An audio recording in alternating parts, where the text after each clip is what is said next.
اعوذ باللہ من الشیطان الرجیم بسم اللہ الرحمن الرحیم ان اللہ وملائکتہ یصلون علی النبی یا ایہا الذین آمنوا صلوا علیہ وسلموا تسلیما اللہم صلی علی سیدنا و نبینا و شفیعنا و مولانا محمد وعلی آل محمد وبارک وسلم۔ محترم خواتین و حضرات، السلام علیکم۔ پیام صبح کے ساتھ ایک بار پھر حاضر میں ہوں آپ کا میزبان انیق احمد۔ روزانہ آپ کی خدمت میں حاضر ہوتے ہیں، اپنے ملک کے جید علماء کے ساتھ سیکھتے ہیں کہ قرآن کریم ہم سے کیا کیا تقاضے کرتا ہے اور ہم سے کس کس انداز سے مخاطبت فرما رہا ہے۔ محترم ناظرین، آپ کو اچھی طرح یاد ہوگا کہ ایک سیریز کا ہم نے آغاز کر رکھا ہے آج کل۔ وہ سیریز ہے قرآن کریم میں موجود دعاؤں پر مشتمل۔ ایک ایک دعا پر بات کروا رہے ہیں اپنے معزز علماء سے، سیکھ رہے ہیں کہ یہ دعائیں کیا کیا معنی رکھتی ہیں اپنے اندر۔ بہت ساری باتیں ہم بیان کرتے ہیں، بہت ساری دعائیں ہم اللہ تعالیٰ کے حضور پیش کرتے ہیں۔ بعض اوقات ایسا ہوتا ہے کہ ہمیں دعا کا مطلب نہیں معلوم ہوتا، کیونکہ ہمارا تعلق عجم سے ہے، عرب سے نہیں۔ ہم میں سے اکثر کی مادری زبان عربی نہیں ہے، تو معلوم تو ہو کہ اللہ تعالیٰ نے قرآن کریم میں جو دعائیں رکھی ہیں، اور دعائیں ہی کیا، پورا پورے قرآن کریم کو ترجمے کے ساتھ ہم جان سکیں، تاکہ اللہ تعالیٰ کی اطاعت کرنا ہمارے لیے آسان ہو جائے۔ اللہ تعالیٰ کے فرمودات کیا کیا ہیں؟ خواتین و حضرات، آج کی جو آیت ہے ہماری سورہ تحریم کی آیت نمبر 8 کا آخری حصہ، چھوٹی سی دعا اللہ تعالیٰ سے جو دعا کروائی جا رہی ہے، جو اللہ تعالیٰ کروا رہا ہے ہم سے کہ نور مکمل کر دے۔ ربنا اتمم لنا نورنا واغفر لنا انک علی کل شیء قدیر۔ مکمل دعا یہ آ گئی سامنے، لیکن یہ بات شروع ہو رہی ہے یا ایھا الذین آمنوا توبوا الی اللہ توبۃ نصوحا۔ توبہ سے بات شروع ہو رہی ہے، نور مکمل ہو رہا ہے، واغفر لنا، اللہ اکبر۔ ان میں کیا ربط ہے، یہ بھی ہم اپنے معزز علماء سے جاننا چاہیں گے۔ توبہ کسے کہتے ہیں وہ بھی ہمارے معزز علماء ہمیں بتائیں۔ پھر توبۃ نصوحا کیا ہے، توبہ کے آداب کیا ہیں، توبہ کرنے کے بعد ایک انسان، ایک بندہ کیسا ہو جاتا ہے، بالکل ویسا ہی کہ اس نے کوئی گناہ کیا ہی نہ ہو۔ خواتین و حضرات، کیا کیا شرائط ہیں توبہ کی، آداب کیا ہیں توبہ کے، اس پر بھی لمبی گفتگو انشاءاللہ ہم کروائیں گے اپنے معزز علماء سے۔ اور پھر دعا اللہ تعالیٰ منگوا رہا ہے کہ ربنا اتمم لنا نورنا واغفر لنا، اے اللہ تو ہمارے نور کو مکمل کر دے۔ کہاں یہ دعا مانگی جا رہی ہے؟ اللہ اکبر! کیا روز قیامت کا ذکر ہو رہا ہے کہ جہنمی تاریکیوں میں ہیں، اور جو مومن ہیں جن کی پوری زندگی اللہ تعالیٰ کی فرما برداریوں میں گزری، ایک نور ان کے ساتھ ہے، ان کے آگے آگے چل رہا ہے، ان کے دائیں جانب چل رہا ہے، اور جنت کی طرف وہ لے جائے جا رہے ہیں، جنت کی طرف وہ لے جائے جا رہے ہیں۔ وہاں پھر واغفر لنا، یہ ہمارے معزز علماء ہمیں بتائیں گے۔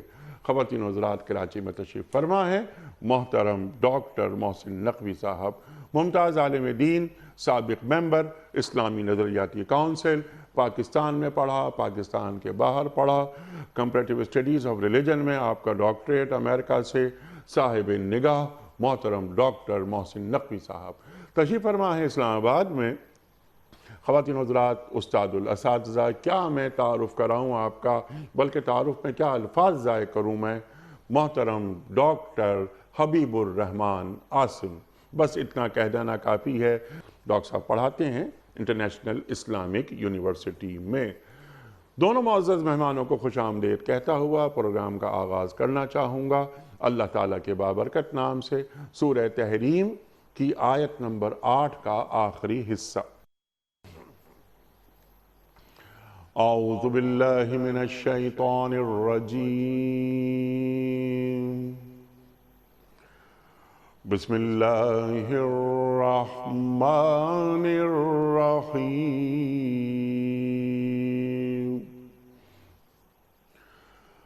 ربنا اتمم لنا نورنا واغفر لنا انك على كل شيء قدير ربنا اتمم لنا نورنا واغفر لنا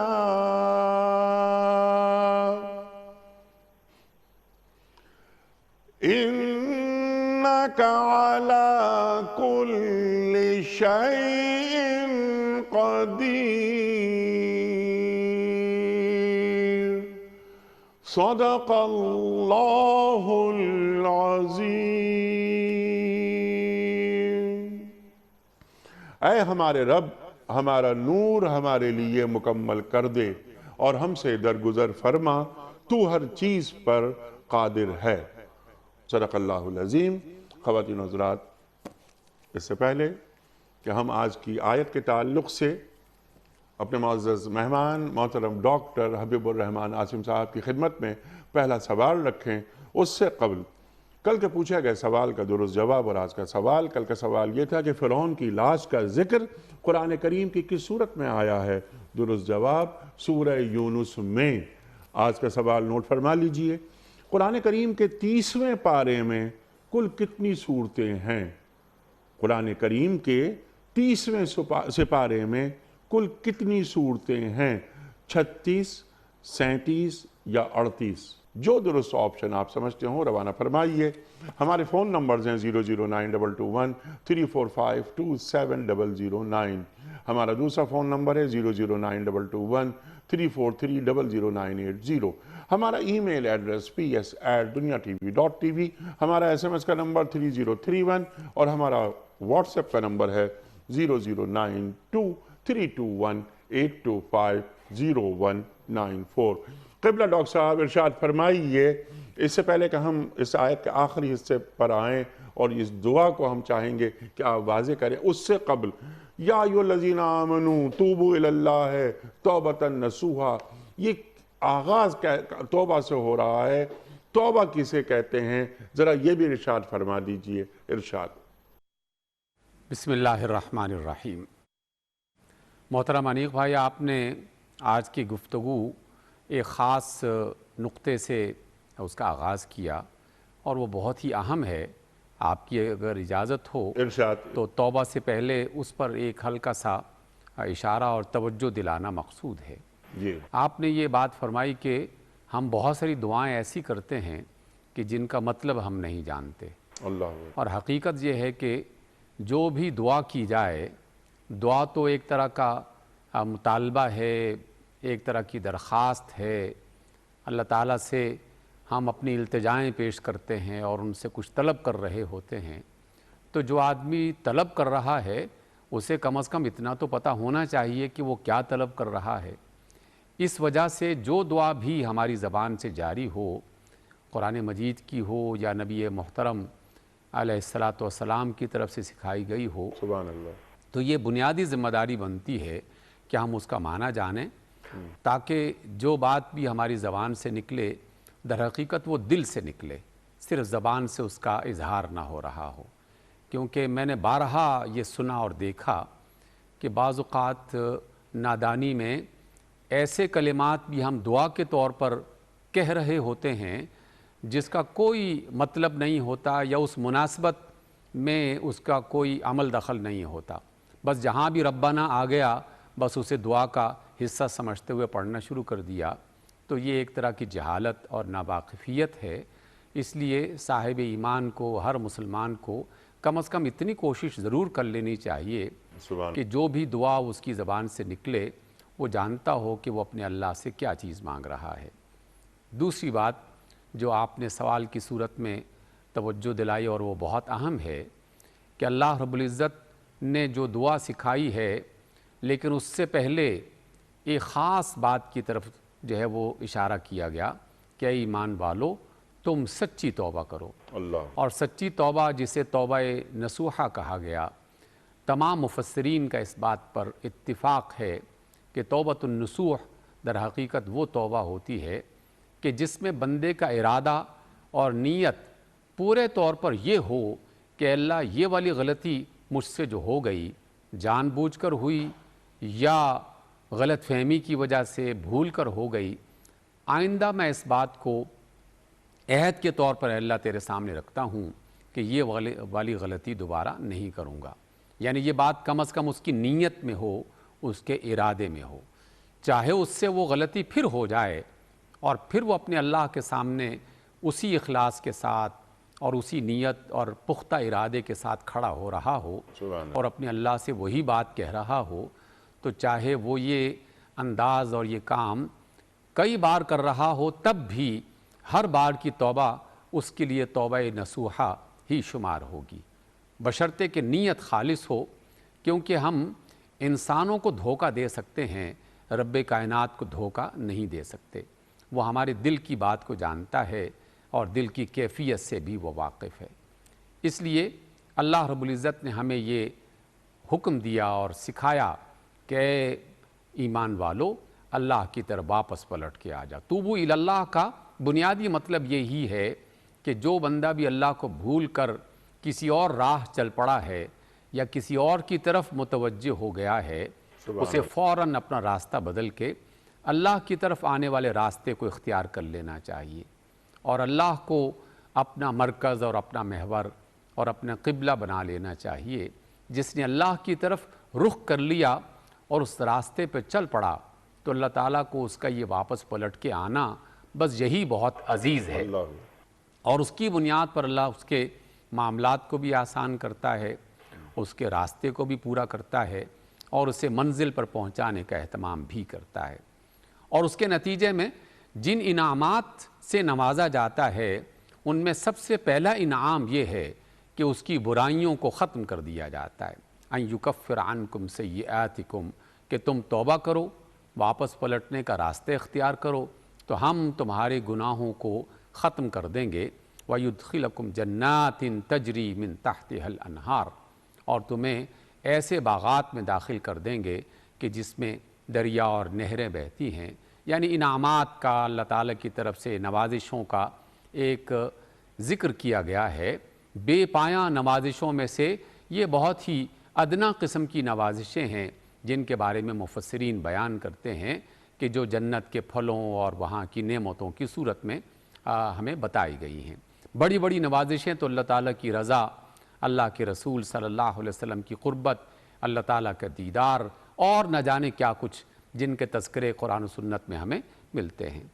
اور پھر یہ بھی کہ یہ اس روز رونما ہوگا کہ جس روز ہر ایک انسان کو شدید خواہش ہوگی کہ اللہ تعالیٰ اسے رسوائیوں سے بچا لے، تو ایمان والوں کو یہ خوشخبری بھی ساتھ ہی سنا دی جاتی ہے کہ اس روز اللہ تعالیٰ نہ نبیوں کو رسوا کرے گا اور نہ نبیوں کے راستے پر چلنے والے ایمان والوں کو رسوا کرے گا۔ یہ بطور خاص جو ذکر کیا گیا، یہ اس وجہ سے کیا گیا کہ جو اللہ کی طرف توبہ نہیں کرتے اور واپس پلٹ کے نہیں آتے، وہ ایک طرح کی ذلت کے راستے پر چل رہے ہیں جس پر شرمندگی ایسی اٹھانا پڑے گی کہ جس کا اظہار کرنا اور جس کو بیان کرنا انسان کے بس کی بات نہیں ہے۔ اس لیے ابھی یہ وقت ہے کہ اس ذلت سے بچنے کے لیے اللہ کی طرف واپس پلٹنے کا اہتمام کیا جائے۔ اس لیے یہ وہ بنیادی مقدمہ ہے جس کو سامنے رکھتے ہوئے اللہ رب العزت نے اس بشارت کو بھی سنایا اور بشارت کے ساتھ ساتھ اسے دعا کے پیرائے میں بھی ہمیں یاد کروایا اور ہمیں یہ بات سکھائی ہے۔ نورہم یسعی بین ایدیہم وبایمانہم یقولون ربنا اتمم لنا نورنا۔ یہ جو ایمان والے ہیں جنہوں نے دنیا میں توبہ کا راستہ اختیار کیا، سب سے پہلے وہ نور جو ایمان کی صورت میں انہیں دنیا میں میسر آیا، سبحان اللہ، اس کے بعد وہ علم اور وہ حکمت، وہ شعور جو اللہ رب العزت نے انہیں عطا کیا، یہ بھی نور ہی کی ایک شکل ہے۔ اور تیسرا نور کہ جو اللہ تعالیٰ اس ایمان اور شعور کے بعد انہیں اللہ تعالیٰ کی عبادت کا موقع عطا کرتا ہے، اس کی توفیق عطا کرتا ہے، وہ چاہے نماز کی شکل میں ہو، طہارت کی شکل میں ہو، دیگر عبادات کی شکل میں ہو، تو یہ ساری کی ساری عبادات یہ بھی اس کے لیے ایک نور کی کیفیت میں بدل جاتی ہیں، جیسے کہ آقا رحمت علیہ السلام نے بارہا اس بات کا ذکر فرمایا کہ وضو کے اعضاء روشن ہوں گے قیامت کے روز، اور دور سے وہ اہل ایمان پہچانے جائیں گے کہ جو دنیا میں اللہ کے سامنے سر جھکانے والے اور سر جھکانے سے پہلے اپنے بدن کو اور اپنے دل کو پاک کرنے کی کوشش کرنے والے ہوتے ہیں۔ اور وہ پھر یہ نور اور اس کے ساتھ ساتھ اعمال صالحہ کا نور، گویا کہ ایمان، عقل اور شعور، علم، عبادات، اعمال صالحہ، یہ سارے نور دنیا میں اس انسان کے ساتھ چل رہے ہوتے ہیں اور وہ اسی حالت میں اپنے اللہ کی بارگاہ میں پہنچ جاتا ہے۔ اب اس نور کا جو ہے وہ آخری مرحلہ شروع ہوتا ہے، گویا کہ اتمام نور وہاں پر ہو رہا ہے کہ جب تاریک دنیا ہے، اور قرآن اور رسول اللہ صلی اللہ علیہ وسلم کی تعلیمات یہ بتاتی ہیں کہ قیامت کی ہولناکیوں میں سے ایک بڑی ہولناکی یہ ہوگی کہ ایسی تاریکی اور ایسا اندھیرا کہ ہاتھ سجھائی نہ دے اور کوئی انسان دیکھ نہ سکے کہ چند قدم کے فاصلے پر کیا ہو رہا ہے۔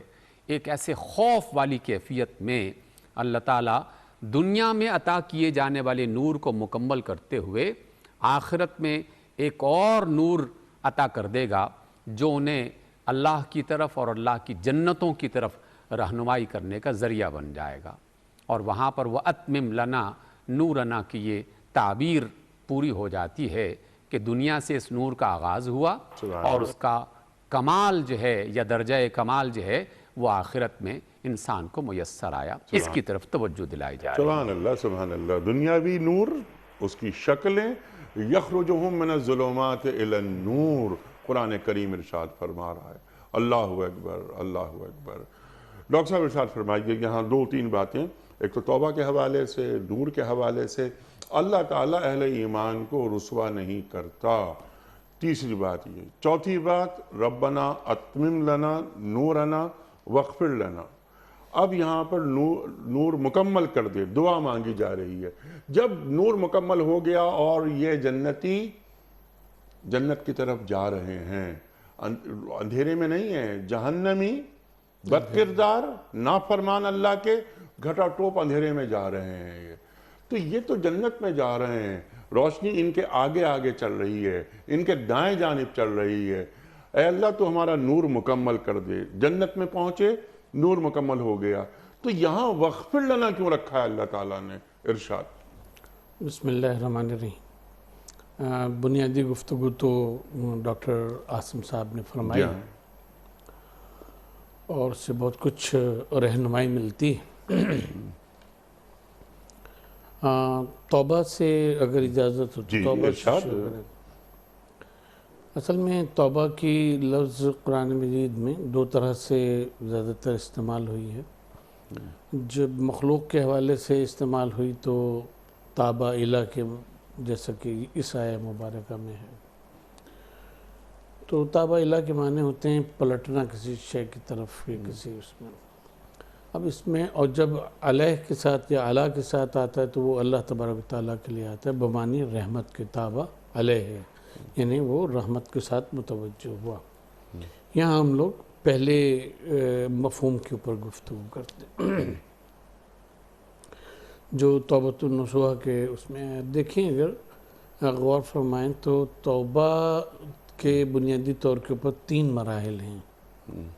ایک مرحلہ تو یہ ہوتا ہے کہ انسان فرض کیا کہ ایک مثال کے طور پہ ایک راستے پہ جا رہا ہے، یہ سمجھتا ہوا کہ یہ راستہ فلاں جگہ پہنچے گا، اور ایک گویا چوراہے سے راؤنڈ اباؤٹ سے دوسرے راؤنڈ اباؤٹ پہ پہنچا تو اس کو اندازہ ہوا کہ یہ میں غلط جگہ آ گیا، یہاں سے وہ راہ نہیں جاتی جو میرا مقصود ہے۔ تو اب اگر وہ وہاں کھڑا پشیماں ہوتا رہے تو وہ کبھی بھی صحیح راہ پہ نہیں جائے گا۔ دوسرا مرحلہ یہ ہے کہ جب پہلا مرحلہ اب یہ ہو گیا کہ اس کو یہ احساس ہوا کہ میں غلطی پر ہوں، اب غلطی پر جب وہ ہے تو اب وہ وہاں سے واپس آئے اس جگہ جہاں سے وہ غلط راستے پہ گیا، اور پھر تیسرا مرحلہ اس میں یہ ہے کہ وہاں سے وہ پھر صحیح راستے کی طرف جائے، تب وہ منزل مقصود تک پہنچے گا۔ ٹھیک، ہمارے وہاں یہ سمجھ لیا گیا عام طور کے اوپر کہ توبہ کے معنی یہ ہے کہ جہاں غلطی کا احساس ہوا وہاں کہ جب پروردگار میں توبہ کرتا ہوں تو وہ توبہ ہوگی۔ نہیں، پہلی بات تو یہ ہے کہ آپ کو اپنے ہوش آواز کے ساتھ یہ کرنا ہے کہ آپ کی منزل مقصود جو ہے وہ کیا ہے، اور پھر اس کے لیے صراط مستقیم کیا ہے۔ اگر غلطی سے اس طرف ایک ایسے راستے پہ چلے گئے یہ سمجھتے ہوئے کہ یہ ہمیں منزل مقصود تک پہنچا دے گا، تو واپس آنا اور پھر اس کے بعد صحیح راستے پر جانا، صراط مستقیم پہ جانا، یہ تین اجزاء مل کر توبہ مکمل ہوتی ہے۔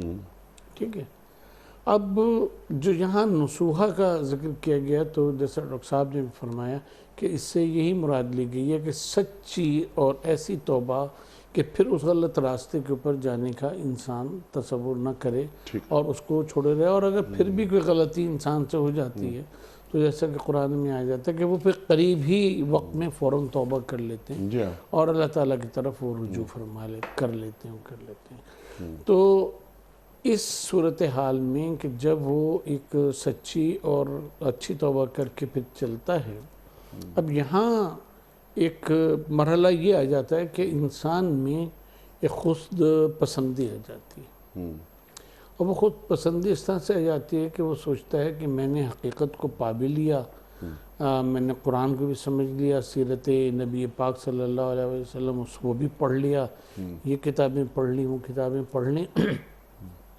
اور اب پہلا دھوکہ اس کو ہوا اپنے علم کا، اور دوسرا دھوکہ یہ ہوا کہ اب میں صرف صحیح راستے کے اوپر بہترین راستے پہ جا رہا ہوں، اور میرے اس راہ پہ چلنے میں کسی قسم کی کوئی کجی یا کوئی کمی یا کوئی وہ نہیں ہے۔ یہ انسان کا ایک بہت بڑا دھوکہ ہے جو اس کا نفس اس کو دیتا ہے، کیونکہ جو حق اطاعت اور اتباع ہے وہ انسان سے کبھی ادا نہیں ہوتا، اور اس کو ہر وقت اس بات کا احساس رہنا چاہیے کہ میں مثلا نماز تو پڑھ رہا ہوں، اس میں ایک سجدہ بھی میں نے ایسا کیا کہ جو غیر خدا کا خیال نہ آیا ہو، میں نے اللہ اکبر کہا ہے اور نماز شروع کی ہے، تو کیا ایسا ہوا ہے کسی لمحے کہ میں اور میرا اللہ اکیلے ہوں اس دوران اور دیگر معاملات میرے ذہن میں نہ آئے ہوں، جو ہمیشہ آتے رہتے ہیں، اسی طرح دیگر عبادتوں کا اور دیگر اعمال کا دیگر اس کا وہ ہے۔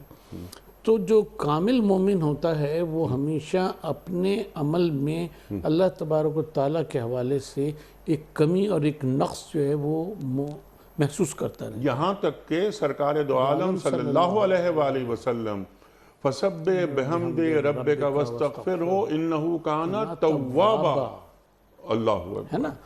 تو کیونکہ اگر یہ احساس انسان کے نکل جائے اور وہ یہ سوچے کہ میں نے جو حق عبادت اور حق اطاعت اور اتباع ہے اس کو ادا کر دیا، تو وہ اس کی زندگی کا اور اس کے روحانی زندگی کا سب سے بڑا دھوکہ ہے۔ لہٰذا اس میں جو منزلیں ہیں وہ ایک کے بعد ایک منزل، ایک کے بعد ایک منزل، ایک کے بعد ایک منزل آتی چلی جاتی ہے۔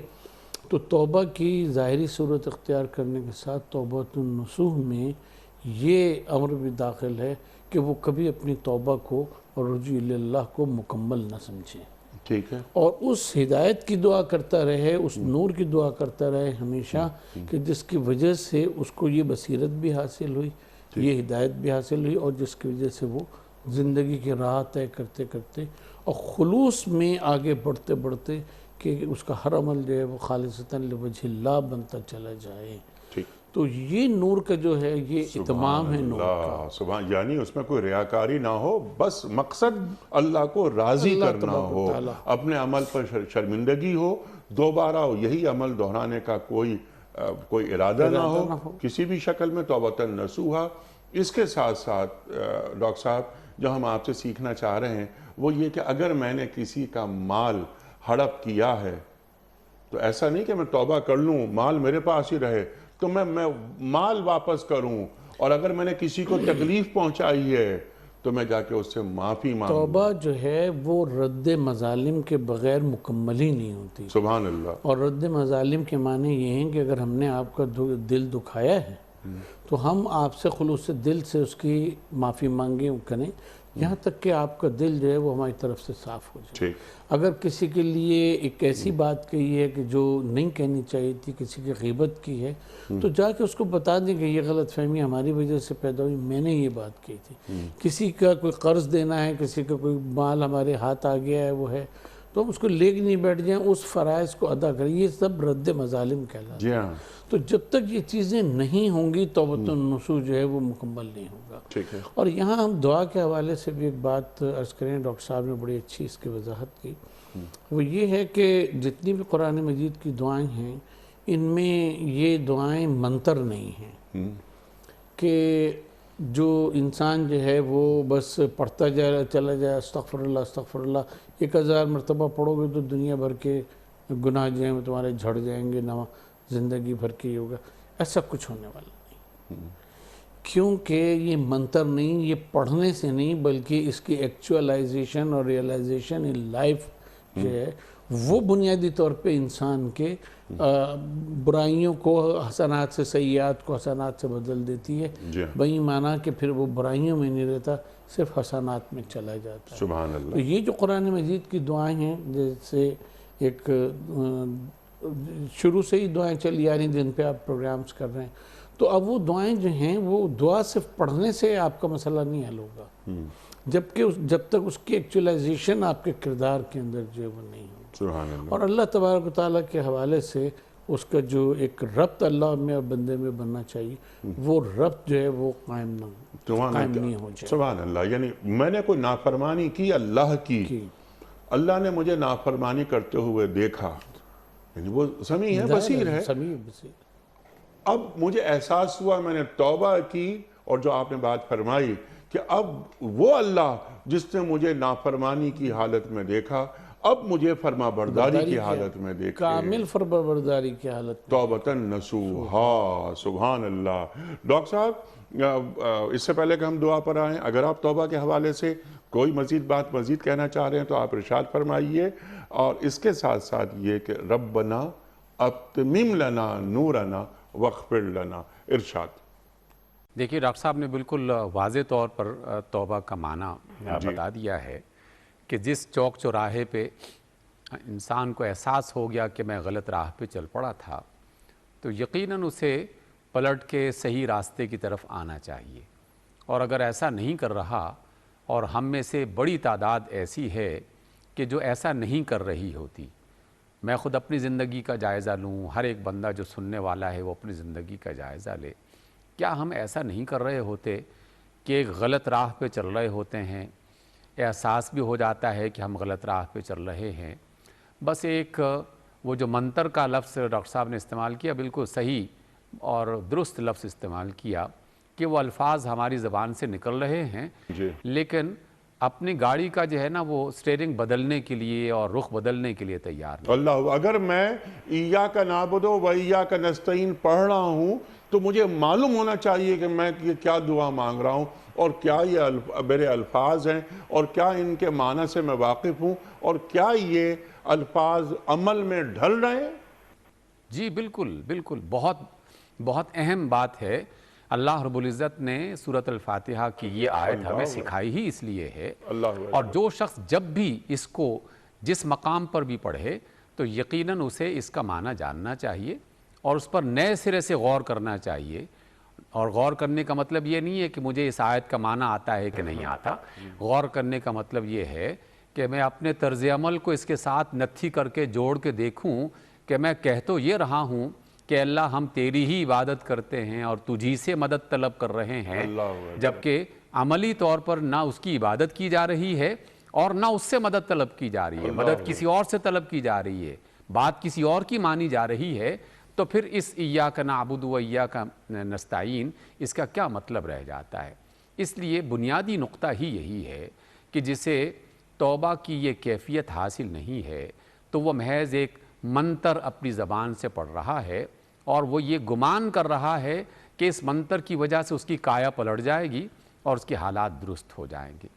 دوسری غلطی ایک اور بھی ہم سے ہو رہی ہے، اور وہ بھی یہ کہ جو منتر سے قریب ہے لیکن ہم اسے منتر نہیں کہتے، ہم یہ سمجھتے ہیں کہ وہ واقعی سوچ سمجھ کر پڑھ رہا ہے، لیکن وہ اسے شمار کرتے ہوئے کسی خاص قسم کے غرور میں مبتلا ہو جاتا ہے، اللہ اکبر، اللہ اور وہ یہ سمجھنے لگتا ہے کہ ہم نے تو فلاں کلمہ جو ہے وہ 1000 مرتبہ پڑھ لیا، 1,00,000 مرتبہ پڑھ لیا، اور نہ جانے کتنی مرتبہ پڑھ لیا، اور پھر وہ اس جو ہے وہ گھمنڈ میں مبتلا ہو جائے یا غلط فہمی میں مبتلا ہو جائے کہ اب تو ہم نے بہت عبادت کر لی اور اب تو کوئی مسئلہ ہی نہیں ہے ہماری بخشش کے حوالے سے. تو یہ اس کی ایک غلط فہمی ہے. انسان کو اللہ تعالیٰ نے جو زندگی دے رکھی ہے، ایک ایک سانس پر بھی انسان پوری زندگی اس کی عبادت کرتا رہے اور اس کی نعمتوں کا شکر ادا کرتا رہے اور اس پر مغفرت کرتا رہے اپنی خطاؤں پر، تو تب بھی بات پوری نہیں ہوتی. اس لیے کاؤنٹنگ یقیناً بعض مقامات پر جہاں رسول اللہ صلی اللہ علیہ وسلم نے باقاعدہ نمبر بتا کر، عدد بتا کر اس کو پڑھنے کا حکم دیا ہے، اس کو تو یقیناً یاد کر کے اور شمار کر کے پڑھنا چاہیے، لیکن کبھی اس وہم میں مبتلا نہیں ہونا چاہیے کہ ہم نے اتنی گٹھلیاں پڑھ لی اور ہم نے اتنے 1000 دانے جو ہے وہ اس تسبیح کے مکمل کر لیے. ایک ایک سانس پر ہر وقت بس اللہ کے سامنے جھکنا اور اللہ تعالیٰ سے مغفرت طلب کرنا، اسی کو اپنی عادت بنائے رکھنا چاہیے. اور جس طرح ہم نے پہلے بھی گفتگو کے پہلے حصے میں یہ بات کہی کہ وہ نور جو انسان دنیا کی زندگی میں اپنے ساتھ رکھتا ہے اور اسی نور کے اندر جینے کی کوشش کرتا رہتا ہے، یہی روشنی اور یہی نور آخرت میں اس کے ساتھ جاتا ہے. اہل علم یہ کہتے ہیں، ہم نے اللہ کے بندوں سے، نیک بندوں سے یہ سیکھا ہے کہ قیامت کے بعد جو اسے جگہ ملے گی رہنے کی، وہ جگہ تاریک ہوگی اور انسان اپنے نور کو دنیا میں اعمال صالحہ کی صورت میں، ایمان کی صورت میں، اللہ تعالیٰ کی طرف واپس پلٹنے والی عبادت کی صورت میں وہ جو روشنی لے کے آئے گا، اسی کی روشنی سے اس کے مقام کو روشن کیا جائے گا، اسے جگمگایا جائے گا. اس لیے ہر ایک آدمی اپنی روشنی اسی دنیا سے اپنے ساتھ لے کے جاتا ہے اور اس کی آخرت وہاں پر روشن ہو جاتی ہے.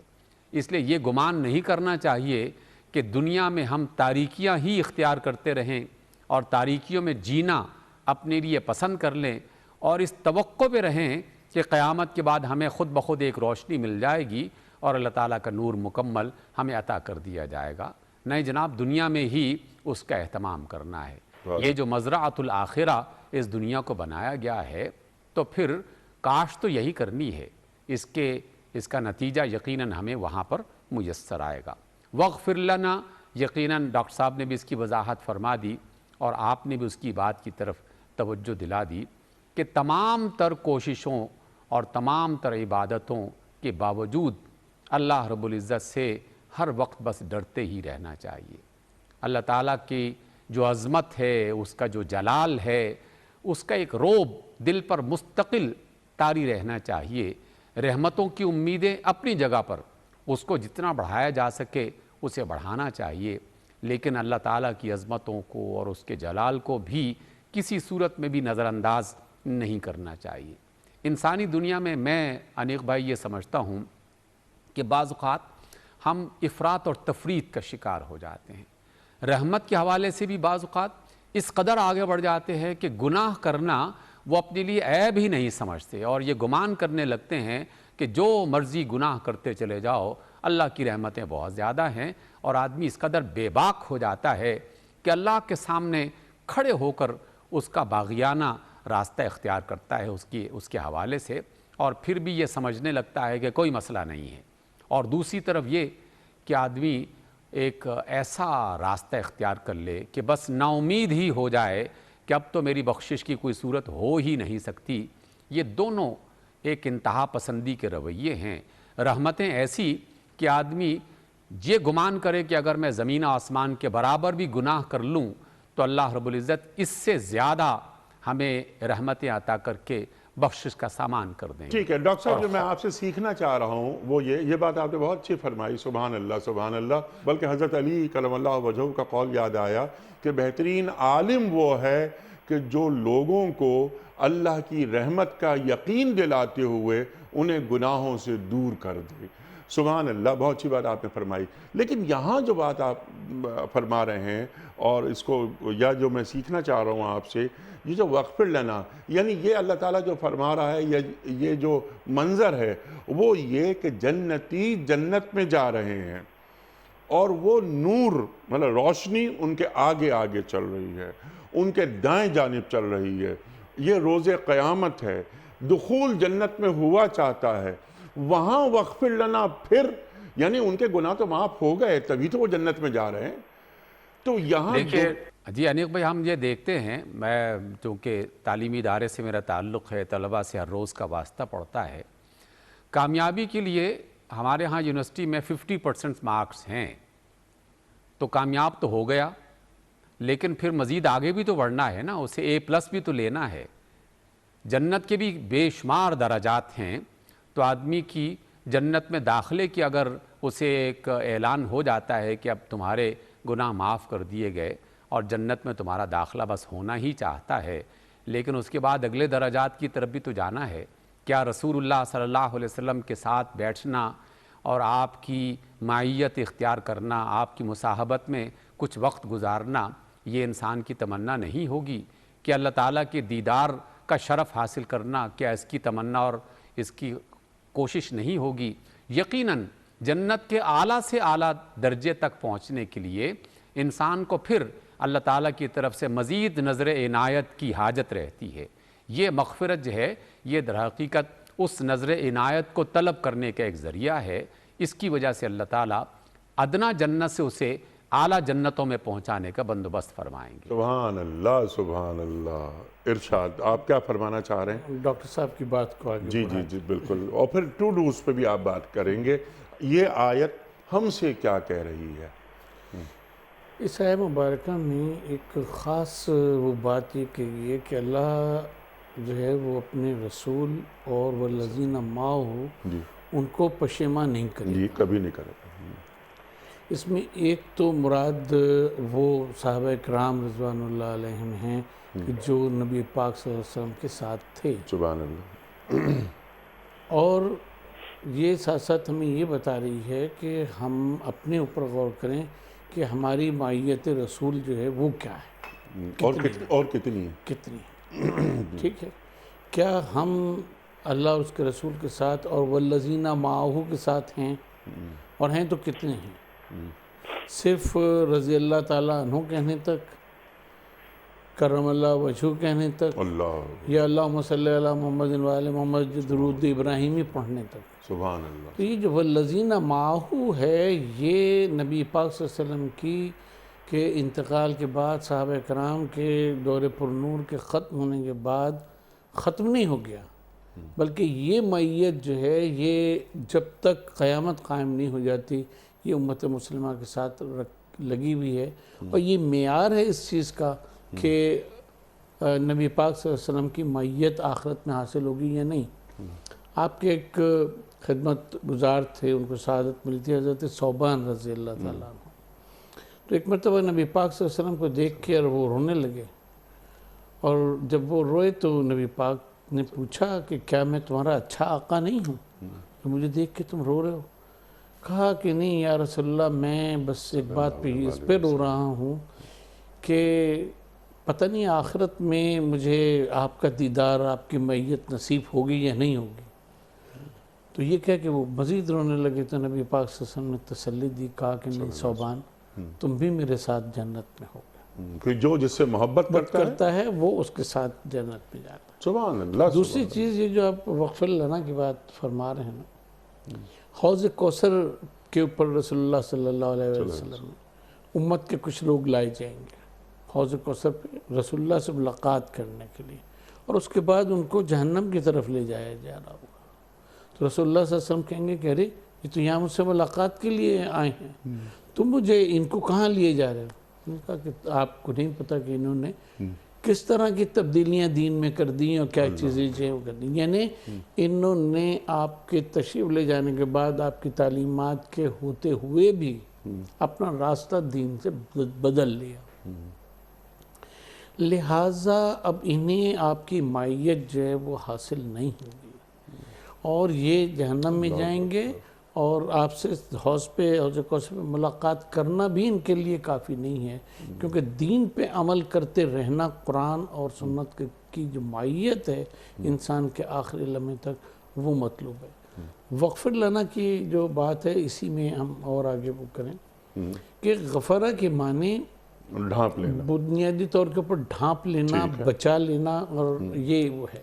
ٹھیک، تو اس میں وغفر لنا میں ایک جو مفہوم ہے وہ حفاظت اور کنٹینیوٹی کا مفہوم بھی، اچھا، کہ جب ہم جنت میں پہنچ گئے، نبی پاک صلی اللہ علیہ وآلہ وسلم کی معیت حاصل ہو گئی، اور ان کی محبت میں اپنے عمل سے ایک سے دوسرے درجے میں، دوسرے سے تیسرے میں، یہاں تک کہ اعلیٰ علیین جس کو قرآن کہتا ہے وہاں بھی پہنچ گئے، تو وہاں بھی ہمیں اپنے اوپر کوئی ناز اور وہ نہیں ہو۔ سبحان اللہ، اصل چیز یہ ہے کہ ہم یہ کہیں کہ پروردگار اس مرحلے میں بھی تو ہمیں اپنی حفاظت میں، اپنے غفارے میں، اپنے اس میں تو رکھ، کیونکہ اگر یہ نہیں ہوگا تو پھر ہم تیری رحمت سے، جیسے ڈاکٹر صاحب فرما رہے تھے کہ ہر لمحے اللہ تعالیٰ کی رحمت اور مغفرت کی انسان کو ضرورت ہے، یہاں تک کہ جنت میں بھی اس کی ضرورت ہوگی انسان۔ سبحان اللہ، سبحان اللہ، سبحان اللہ۔ ڈاکٹر صاحب لاسٹ 2 منٹس ارشاد فرمائیے، جو ہم ہر پروگرام کے آخر میں ایک سوال رکھتے ہیں، ٹو ڈوز کرنے کے کام، یہ آیت، یہ دعا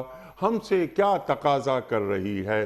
بہت ساری باتیں اس کا مغز، اور بلکہ پوری آیت توبہ سے لے کے شروع ہوئی، توبہ کے آداب، توبہ کی شرائط، وہ آپ دونوں حضرات نے بیان فرما دی، اور کیا اچھی بات آپ نے فرمائی تھی اسی آیت کے ذیل میں کہ اللہ تعالیٰ انبیاء، رسل کو اور ان کے متبعین کو کبھی رسوا نہیں کرے گا۔ نور مکمل ہو رہا ہے، اس کے بعد بھی وغفر لنا کی بات ہو رہی ہے، مدارج کی بات آپ نے فرمائی، ڈاکٹر صاحب نے بالکل واضح کر دی یہ بات، اللہ اکبر۔ اب ڈاکٹر صاحب آپ یہ بتائیے ہمیں کہ اب ہمیں کیا کرنا ہے اور کس طرح اس آیت کو حرز جا بنانا ہے اپنے لیے، لیکن اعمال کے ذریعے۔ ارشاد۔ انیق بھائی، ابھی ڈاکٹر محسن نقوی صاحب نے ایک بات کی طرف توجہ دلائی، اور میں ابھی تک اسی میں ڈوبا ہوا ہوں جی، کہ وہ جو ہے نا کہ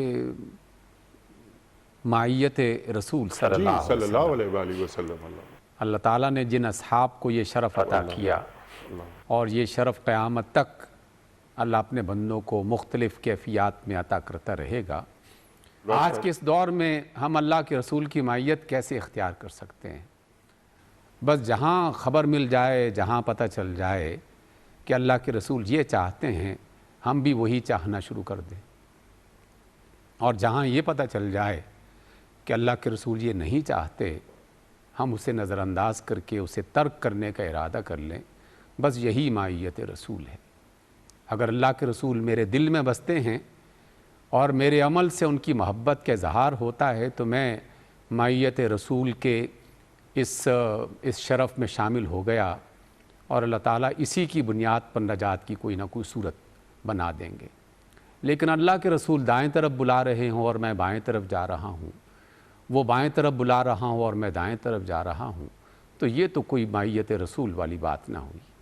اس لیے آج بھی ٹو ڈوز میں ایک ہی بنیادی نقطہ ہے کہ ہر کام میں، ہر بات میں، ہر کیفیت میں جناب رسول اللہ صلی اللہ علیہ وسلم کی تعلیمات کو پیش نظر رکھتے ہوئے ان کی معیت کو، ان کی قربت کو، ان کی پسند اور ناپسند کو اختیار کرنے کی کوشش کی جائے، تو یقیناً اللہ رب العزت اپنی خاص رحمت کی بنیاد پر اس معیت کی جو تمنا ہے اور اس کی جو تھوڑی بہت انسان ہم کوشش کر سکتے ہیں، بس اسی کی بنیاد پر انشاءاللہ بخشش کا اور مغفرت کا سامان فرمائے۔ سبحان اللہ، سبحان اللہ۔ اور آپ ہی کی بات کو آگے بڑھاتے ہوئے صرف ایک جملہ کہ اس کے بعد ہم یہ دعا مانگتے ہوئے بھی کتنے اچھے لگیں گے کہ ربنا اتم لنا نورنا واغفر لنا انک علی کل شیء قدیر۔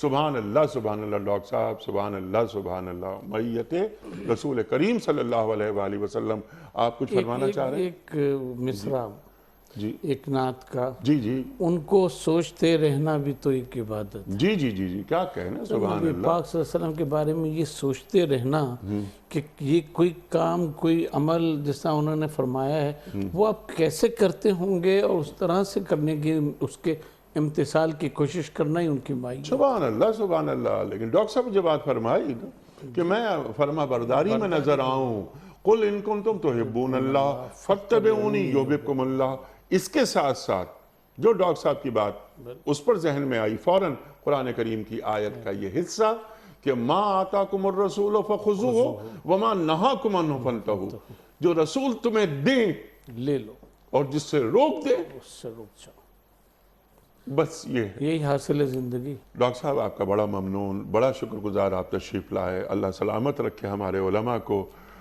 ڈاکٹر حبیب الرحمن عاصم صاحب آپ کا بڑا ممنون، آپ تشریف لائے۔ خواتین و حضرات کتنی اہم گفتگو، یعنی اب میرے پاس تو الفاظ نہیں ہیں کہنے کے۔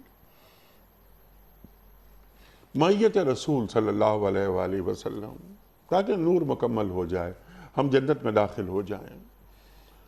اور پھر مدارج کی جو بات فرمائی ہمارے دونوں معزز علماء نے، پھر علیین کی بات ہوئی کہ جنت میں بھی وہ جو مدارج ہیں وہ بڑا مقام، اعلیٰ مقام، اس کے اہل ہو جائیں۔ اس کے لیے محض گفتگو نہیں بلکہ چلتے پھرتے کردار نظر آنے چاہیے جو سرکار دو عالم صلی اللہ علیہ وآلہ وسلم کے کردار ہوتے ہیں، ان کے امتیوں کے کردار ہوتے ہیں۔ خواتین و حضرات، کوئز، کل کا سوال یہ تھا کہ فرعون کی لاش کا ذکر قرآن کریم کی کس صورت میں آیا ہے؟ درست جواب سورہ یونس میں۔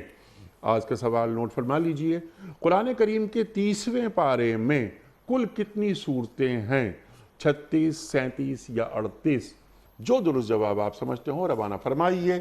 ہمارے فون نمبرز ہیں 00922 345 27009، ہمارا دوسرا فون نمبر ہے 00922 343 00980، ہمارا ای میل ایڈریس ps@duniatv.tv، ہمارا SMS کا نمبر 3031 اور ہمارا واٹس ایپ کا نمبر ہے 0092 321 8250194۔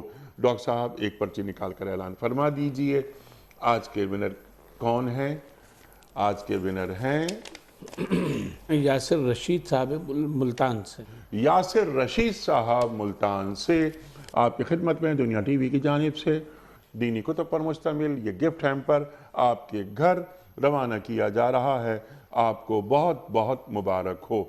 اختتام ہوتا ہے پیام صبح کا روزانہ قول پر، اور وہ قول ہوتا ہے صاحب نہج البلاغہ امیر المومنین حضرت علی مرتضیٰ کرم اللہ وجہہ کا۔ آپ فرماتے ہیں کہ بردباری کی زکوٰۃ لوگوں کی گستاخیوں کو برداشت کرنا ہے۔ بردباری کی زکوٰۃ لوگوں کی گستاخیوں کو برداشت کرنا ہے۔ اللہ اکبر۔ اپنے میزبان انیق احمد کو کل تک کے لیے اجازت دیجیے۔ خدا حافظ۔